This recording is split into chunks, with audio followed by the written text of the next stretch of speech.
শুভ সন্ধ্যা বন্ধুরা, আশা করি সকলেই ভালো আছো। আমিও ভালো আছি। তো রাত্রে আমি একটু ঘুগনি করব। ঘুগনির বুটগুলোকে সিদ্ধ করে নিয়েছি দেখো। আর এখানে আছে হলো মাটনের কিমা আর চর্বি অ্যাড করে কুচানো, দাদা নিয়ে এসছে খাবে বলে। আর রসুন কুচি, আদা কুচি, কাঁচা লঙ্কা, টমেটো, পেঁয়াজ কুচি, এগুলো তো কমন। ধনেপাতা কুচি। আর এই ফোড়নে মশলা দেবো, গোটা গরম মশলা, গোটা জিরে, যা যা আছে দেখতেই পাচ্ছ, আর গুঁড়ো মশলা। তো চলো আমি একটু আলু অ্যাড করবো, কারণ আলু ছাড়া আমার ঘুগনি ভালো লাগে না একদম।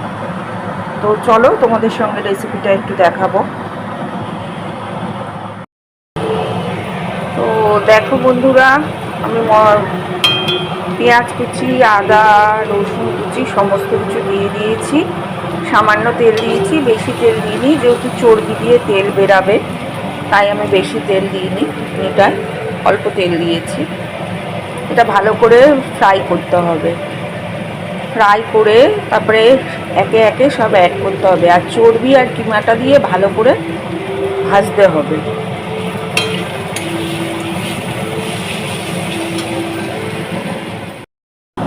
তো দেখো বন্ধুরা, মশলাটা ভালো করে কষিয়েছি আমি। মশলাটায় তেল ছেড়ে গেছে। মশলা যত ভালো করে কষাবে তত রান্নার টেস্ট দ্বিগুণ হয়ে যাবে। তেল ছেড়ে গেছে, ভালো করে মশলাটা আমি কষিয়ে দিয়েছি। অবশ্য চর্বি দিয়ে কিমা দিয়ে আমি একেবারে আলু দিয়ে ভালো করে আগে কষিয়ে নিয়েছি মশলাটাকে। যা যা মশলা অ্যাড করেছি, ফোড়ন অ্যাড করেছি, সমস্ত কিছু ভালো করে কষিয়ে নিয়েছি। তারপরে ঘুগনির মটরটা দিয়ে, আর আমি একটা মশলা অ্যাড করব, সেটা হলো চানা মশলা। চানা মশলা অ্যাড করে ধনেপাতা দিয়ে নামিয়ে নেব। তো আপনারা খেয়ে দেখবেন, ঘুগনিটা দারুণ লাগবে, এমনিভাবে করে খাবেন।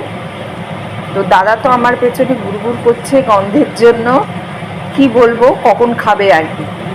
দারুণ গন্ধ বেরিয়েছে নাকি দাদা বলছে। তো পরে আসছি আবার। তো বন্ধুরা দেখো, আমার ঘুগনি হয়ে গেছে রেডি। ঘুগনির মধ্যে আর একটা জিনিস অ্যাড করলে খুব ভালো হয়, সেটা হলো টক জল। তো আজকে ফুচকা বসেনি, আমি টক জল অ্যাড করতে পারলাম না। তোমরা এইভাবে বানিয়ে খেয়ে আমাকে জানিও কেমন লাগলো তোমাদের। আমি আশায় থাকবো। তো আজকে আর কিছু দেখানোর নেই আমার। অন্য একটা রেসিপি অন্য দিন নিয়ে হাজির হব তোমাদের সামনে, বা ব্লগ, অন্য ব্লগ। আজকের মতো রাখছি, টাটা।